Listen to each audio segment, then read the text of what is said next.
Hello everyone, this is सुरभित करवट और आज अपन मेंटल एबिलिटी का एक टॉपिक की प्रैक्टिस करने वाले हैं कुछ क्वेश्चंस की, जिसका नाम है अल्फाबेट टेस्ट। ये टॉपिक काफ़ी इजी है वैसे तो, और इसके अंदर जितने भी कंसेप्ट हमारे पास यहाँ होंगे बहुत छोटी क्लासेस में ऑलरेडी वो कंसेप्ट हम देख चुके होते हैं, लेकिन फिर भी बहुत सारे कॉम्पिटिटिव एग्जाम्स हुए या एनटीएससी का एग्जाम हुआ, इन सभी में इसके क्वेश्चंस पूछे जाते हैं। इसके पीछे आखिरकार रीजन क्या है, इतना इजी होने के बावजूद भी इसके क्वेश्चन पूछे जा रहे हैं? क्योंकि ये टॉपिक आपके कंसंट्रेशन लेवल को दिखाता है।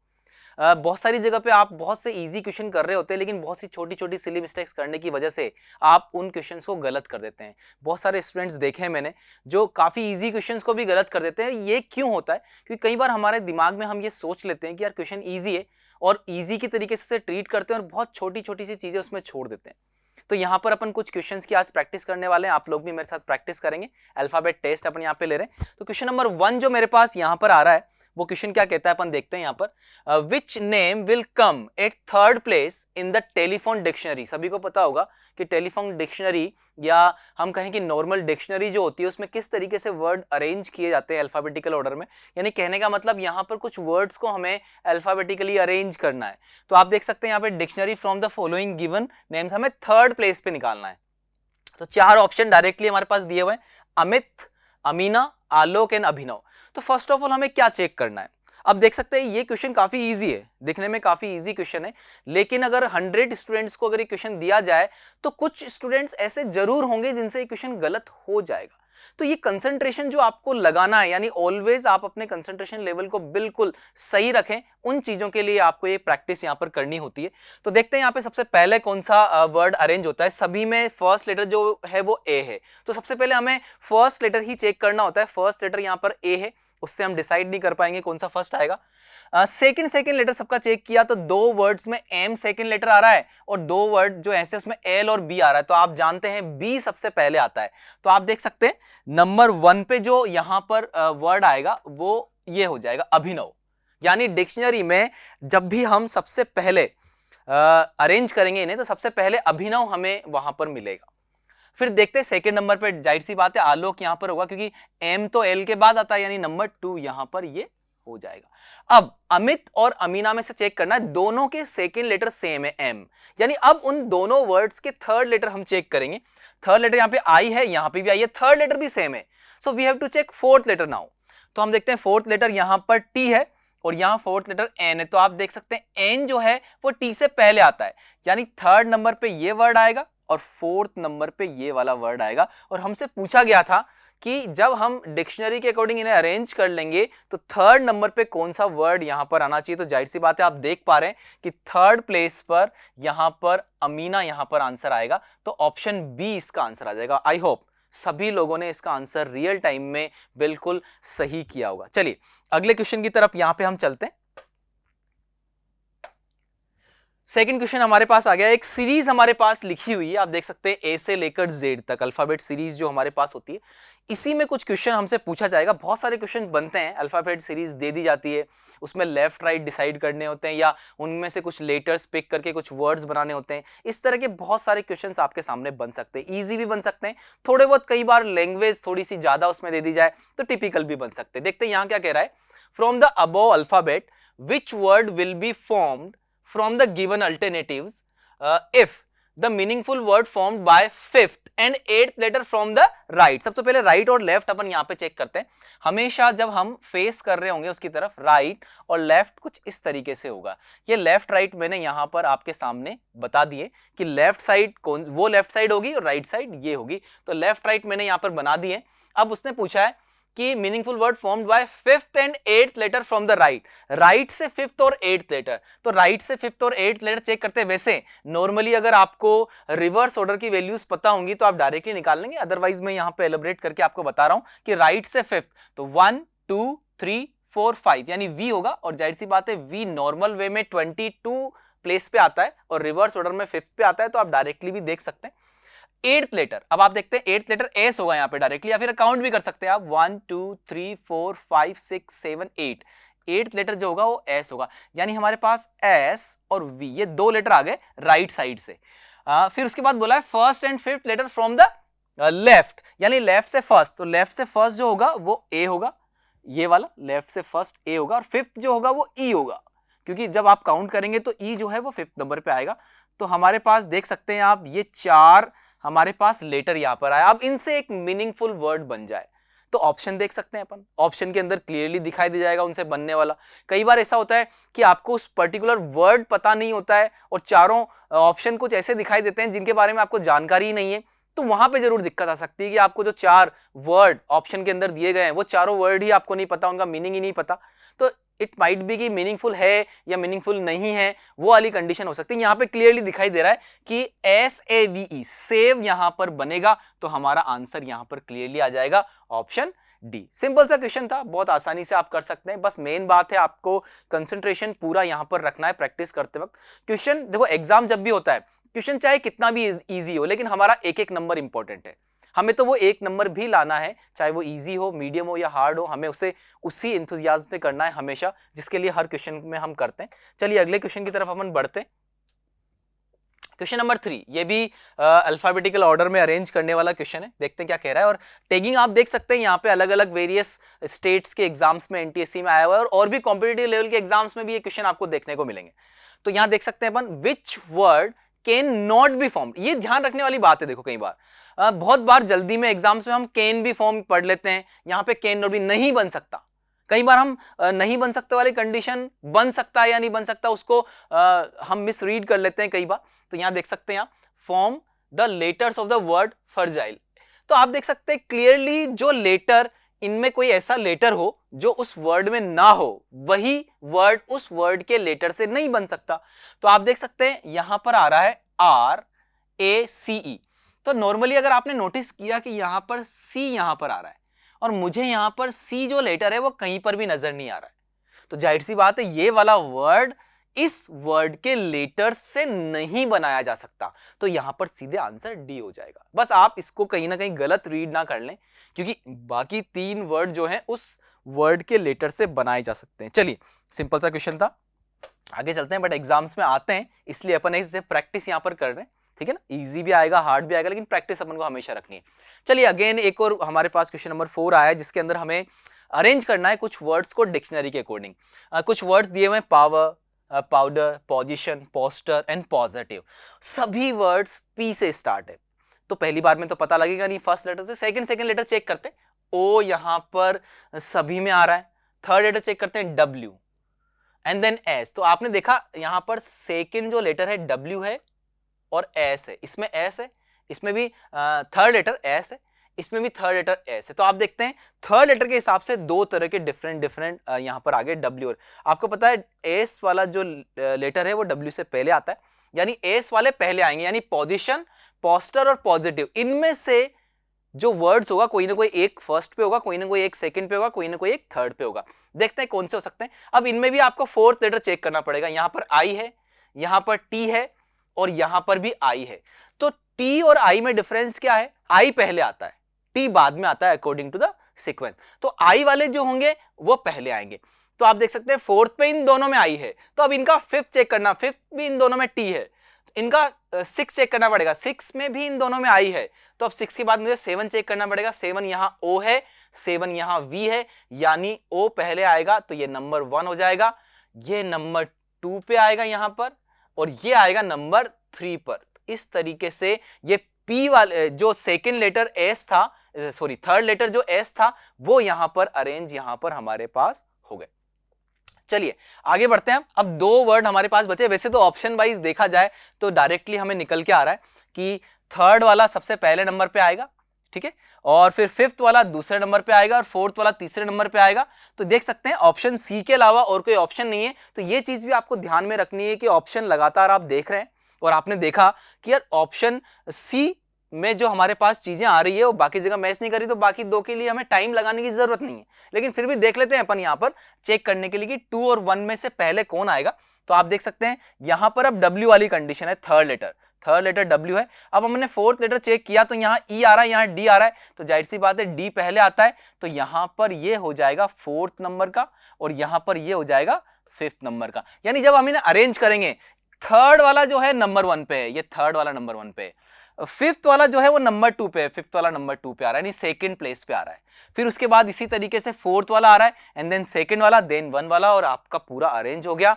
लेकिन कई बार सीधे सीधे आप ऑप्शन से चेक भी कर सकते हैं कि हाँ थर्ड पहले आ रहा है और थर्ड से स्टार्ट होने वाला यहाँ पे कोई ऑप्शन ही नहीं है, तो डायरेक्ट टिक भी कर सकते हैं। लेकिन थर्ड से स्टार्ट होने वाले 2 ऑप्शन होते तो आपको इसी तरह से चेक करना होता। ईजी है, ज्यादा अपन इसके अंदर हार्ड नहीं ले रहे हैं, लेकिन जैसा कि मैंने अभी बोला आपको, कंसंट्रेशन लेवल आपको हमेशा हर क्वेश्चन के लिए इक्वल बनाए रखना है, क्योंकि नंबर्स, एक एक नंबर इंपॉर्टेंट है हमारे लिए। जब भी हम किसी भी तरह का कॉम्पिटिटिव एग्जाम देते हैं, हमारे पास कितना भी इजी आए कितना भी हार्ड आए, एक एक नंबर इंपॉर्टेंट है। अगले क्वेश्चन की तरफ आते हैं।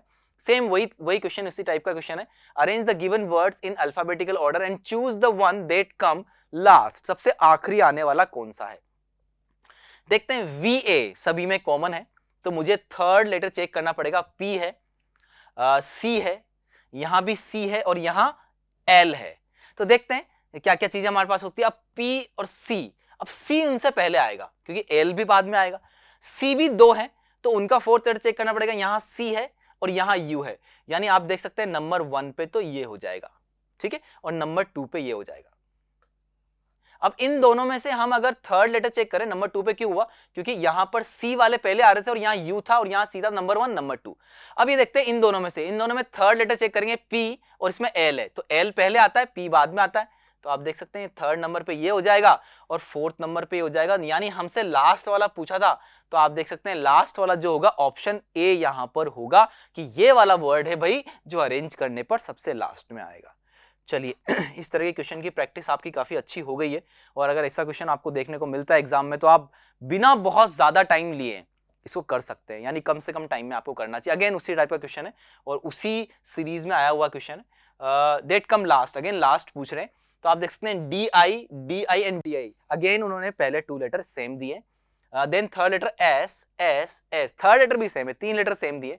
देन T, यहाँ पे भी T है, यहाँ पे भी T है, यहाँ H है, तो 3 में तो फोर्थ लेटर जो है वो T है और यहां पे फोर्थ लेटर H है, तो जाहिर सी बात है ये नंबर 1 पे ये ऑटोमेटिकली पहुंच गया है। अब इन तीनों में से नंबर 2 कौन सा होगा? तो इनका फिफ्थ लेटर चेक करना पड़ेगा। R है, यहां U है और यहां पर I है। R, U और I, तो आप देख सकते हैं R, U और I में सबसे पहले I आता है, तो नंबर 2 पे ये हो जाएगा। यहां पर U है और यहां पर R है, तो आप देख सकते हैं नंबर 3 पे ये हो जाएगा, एंड देन नंबर 4 पे ये हो जाएगा U वाला। DIST तीनों में है, तो हमने R, U और I के बिहाफ पर यहां पे किया। तो आप देख सकते हैं लास्ट उसने पूछा था, तो लास्ट हमारे पास आया ऑप्शन B, तो B हमारे पास यहां पर आंसर हो जाएगा। चलिए अगले क्वेश्चन की तरफ अपन यहां पर बढ़ते हैं। एग्जाम्स में ज्यादा क्वेश्चन नहीं मिलेंगे ऐसे इस टाइप के आपको, लेकिन कुछ एक मिलेंगे और वो आपको मार्क्स देकर जाएंगे, मेन बात ये। तो वो मार्क्स आपको कहीं पे भी नहीं छोड़ना है। तो कुछ जितने भी इंपॉर्टेंट क्वेश्चन है या जितने भी क्वेश्चन जिस टाइप के भी आ सकते हैं वो अपन ने यहाँ लिए हैं, ठीक है। अगला क्वेश्चन अपन देखते हैं। यहाँ पे अगेन एक सीरीज हमारे पास लिखी हुई है, रैंडम ऑर्डर में लिखी हुई है सीरीज, जो अल्फाबेटिक सीरीज का ऑर्डर होता है उसमें नहीं लिखी हुई। ए के बाद बी के बाद जेड आ गया अचानक से, एंड देन एंड हो रहा है एन पे, तो रैंडम ऑर्डर में लिखी हुई है। देखते हैं क्वेश्चन क्या कहना चाह रहा है। Observe the letter series and observe letter which is at the central place. तो सबसे पहली चीज सेंट्रल प्लेस पे क्या पूछ रहा है, तो सेंट्रल प्लेस का मतलब यहां कहीं बीच की बात कर रहा है, लेकिन वो किसके सेंटर की बात कर रहा है ये भी देखना पड़ेगा। Of the letters which is 8th place from the left, left से 8th place, find the serial number of that from the left. तो एक्चुअल में सबसे पहले लेफ्ट और राइट डिसाइड करना है। This is left and this is right side in the given series, ठीक है। जब तक बोला नहीं जाए कि कोई रिवर्स है इस तरह का, तब तक लेफ्ट राइट चेंज नहीं होंगे, लेफ्ट राइट सेम रहेंगे। तो यहां पर बोला है which is 8th place from the left, left से 8th प्लेस, तो 1 2 3 4 5 6 7 8, ये जो है ये 8th प्लेस पे है, ये वाला W यहां पे इधर से। And 13 place from the right, तो 1 2 3 4 5 6 7 8 9 10 11 12 13, ये 13th नंबर पर है। सबसे पहले अपन ने ये निकाल लिया, ये किसी ऑर्डर में नहीं लिखी हुई थी, तो हमने बाकायदा काउंटिंग करके निकाला है। तो ये 13 नंबर का लेटर ये। अब इनके बिल्कुल सेंट्रल प्लेस का नंबर निकाल, सेंट्रल प्लेस का लेटर पहले निकालना है। देखते हैं सेंट्रल प्लेस पे क्या आ रहा है। 1 2 3 4 5 है, यानी V जो है वो सेंटर में है, बिल्कुल V यहां पर सेंटर में है। तो यहां पर उसका सीरियल नंबर पूछा गया है, कहां से? लेफ्ट से। तो लेफ्ट से सीरियल नंबर लेते हैं, 1 2 3 4 5 6 7 8 9 10 11 11 यहाँ पे 7 नंबर आ रहा है, यानी 11 यहाँ पे सीरियल नंबर आ रहा है, विच मीन्स आप देख सकते हैं कि लेफ्ट से 8 नंबर का लेटर, राइट से 13 नंबर का लेटर, उन दोनों लेटर के सेंटर का जो लेटर है उसका लेफ्ट से जो सीरियल नंबर है वो 11 होगा, सो आंसर विल बिकम 11। आप देख सकते हैं इस तरीके से ये क्वेश्चन यहां पर कंप्लीट हो गया। तो ये थोड़ा सा लैंग्वेज को घुमा के देने वाला क्वेश्चन था, हल्का सा, कि हाँ पहले उन्होंने कुछ लेटर्स निकाले, फिर उनका सेंटर लेटर निकाला, एंड देन उसका लेफ्ट से सीरियल नंबर क्या है ये भी यहाँ पे पूछा है। तो थोड़ा सा ये कंसंट्रेशन लेवल थोड़ा सा रखने की जरूरत है, ताकि अगर आपका थोड़ा भी लेटर इधर उधर हो गया काउंटिंग करने में तो आपका आंसर गलत हो सकता है। चलिए अगले क्वेश्चन की तरफ अपन यहां पर बढ़ते हैं। अगला क्वेश्चन देखते हैं, if the following 4 words are arranged in alphabetical order, which word will come third? Again उसी टाइप का क्वेश्चन हमारे पास आ गया। तो देखते हैं, फर्स्ट जो लेटर है वो सभी में सेम है, first letter. Second letter check करते हैं ए, और बाकी किसी में, यहां पे भी ए है, ठीक है। तो ए में थर्ड लेटर चेक करेंगे, एल है और यहां पर आई है। तो आप देख सकते हैं आई पहले आता है तो नंबर 1 पे ये हो जाएगा, और नंबर 2 पे यहां पर ये हो जाएगा, नंबर 1 नंबर 2। अब इन दोनों में ओ आ रहा है, ओ बाद में आता है, तो ओ का थर्ड लेटर यहां पे चेक करेंगे, इस वर्ड का थर्ड लेटर यहां पे एल है और यहां ओ है। तो आप देख सकते हैं एल पहले आता है, ओ बाद में आता है, तो थर्ड यहां पर ये हो जाएगा, और ये यहां पर फोर्थ नंबर पे आ जाएगा। और उसने यहाँ पे थर्ड पूछा है, तो थर्ड का आंसर हो जाएगा ऑप्शन सी। आप देख सकते हैं यहाँ पे एफ ए और एफ ए में से आई वाला पहले आया, एल वाला बाद में आया, और इनमें थर्ड लेटर में ओ है, थर्ड लेटर एल है, तो एल पहले आता है कि एल 12 नंबर पे होता है और ओ तो 15 नंबर पे होता है। तो थर्ड लेटर ये होगा, थर्ड वर्ड ये होगा और फोर्थ वर्ड ये होगा। तो थर्ड वाले का आंसर हमारे पास यहाँ पर मिल जाएगा। आगे चलते हैं अपन, कुछ और क्वेश्चंस देखते हैं यहाँ पर। चलिए, विच of the following question is based on the following alphabet series. ठीक है, यहाँ पे कुछ अल्फाबेट सीरीज यहाँ पर दी हुई है। यहाँ पर पूछा है which letter is exactly midway between G and Q in the given alphabet series. G और क्यू के बीच में कौन सा, बहुत ही सिंपल सा क्वेश्चन पूछा है। तो आप देख सकते हैं जी हमारे पास यहां पर ये है और क्यू हमारे पास यहां पर ये है, और इन दोनों के बिल्कुल सेंटर में। तो आप देख सकते हैं 1 2 3 4 5 6 7 8 9 9 लेटर्स हमारे पास यहां पर सेंटर में है, और 9 लेटर यहां पर सेंटर में है। तो 4 लेटर के बाद वाला 5th लेटर जो होगा उन दोनों के सेंटर में हो जाएगा, 1 2 3 4, यानी एल जो होगा वो इनके सेंटर में हो जाएगा, क्योंकि 1 2 3 4 यहां पर है, 1 2 3 4 यहां पर है। तो इस तरह से आंसर बन जाएगा मिडवे में एल। बहुत ही इजी क्वेश्चन था, मुझे लगता है सभी लोगों का सही भी रहा होगा, जितने भी लोग प्रैक्टिस कर रहे हैं मेरे साथ अभी, तो सभी इनका सही होगा। अगले क्वेश्चन की तरफ अपन बढ़ते हैं। यहाँ पर अगले क्वेश्चन के अंदर भी उसी तरह का है, एक सीरीज हमारे पास दी हुई है। अब इसके अंदर कुछ अलग तरीके से पूछा है, which letter in the alphabets is as far from the G as T is from M. T M से जितना दूर है उतना ही जी से दूर लेटर हमें बताना है। तो टी एम से कितना दूर है देखते हैं। ये एम यहां पर हमारे पास आ गया, 1 2 3 4 5 6 7।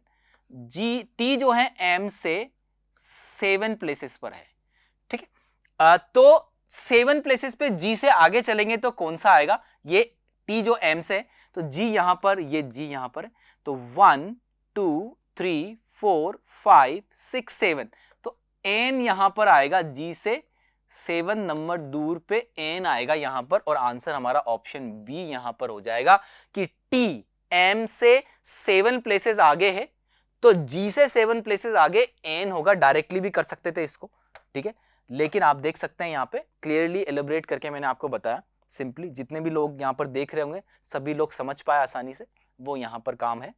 चलिए आगे चलते हैं अपन। यहाँ पर विच ऑफ द फॉलोइंग क्वेश्चन, ये बेस्ड है इस पे, यहाँ पे एक सीरीज दी हुई है। Which letter is 16 to the right of the letter which is 14 to the left of I. इस तरह के क्वेश्चंस को अगर हम लास्ट से पढ़ना स्टार्ट करें तो बहुत आसानी से हो जाएगा, लेकिन सबसे पहले अपन लेफ्ट राइट डिसाइड कर देते हैं। This is left. नाउ अब यहां पर सबसे लास्ट में मैंने देखा लेफ्ट ऑफ आई, तो to the fourth to the left of I, I के लेफ्ट में फोर्थ, तो सबसे पहले मैं आई पर पहुंच गया यहां पर। दिस इज द लेटर आई। अब आई का राइट साइड ये होगा, आई का लेफ्ट साइड ये होगा। तो उसने पूछा है fourth letter to the right of I, I के राइट में फोर्थ लेटर या लेफ्ट में फोर्थ लेटर पूछा, सॉरी, तो which of the fourth letter to the left of I, I के लेफ्ट में फोर्थ, 1 2 3 4, तो आप देख सकते हैं ये ई जो होगा ये आई के लेफ्ट में, आई के लेफ्ट में फोर्थ नंबर पर हो जाएगा, ई जो होगा आई के लेफ्ट में फोर्थ नंबर पर हो जाएगा, ठीक है। उसके बाद उसने पूछा है to the right of the letter, जो आई के लेफ्ट में फोर्थ लेटर है उसके राइट में 16 लेटर कौन सा होगा ये पूछा है। तो आप देख सकते हैं 1 2 3 4 5 6 7 8 9 10 11 12 13 14 15 16, तो आंसर विल बिकम यू, जो कि ऑप्शन सी पर है। ये तो एक तरीका हुआ जब आप नॉर्मली इसे पढ़ के कर सकते हैं। एक तरीका यहां पर है कि आपको राइट में कितना जाना है और लेफ्ट में कितना जाना है, उन दोनों का डिफरेंस निकालकर भी आंसर बना सकते हैं।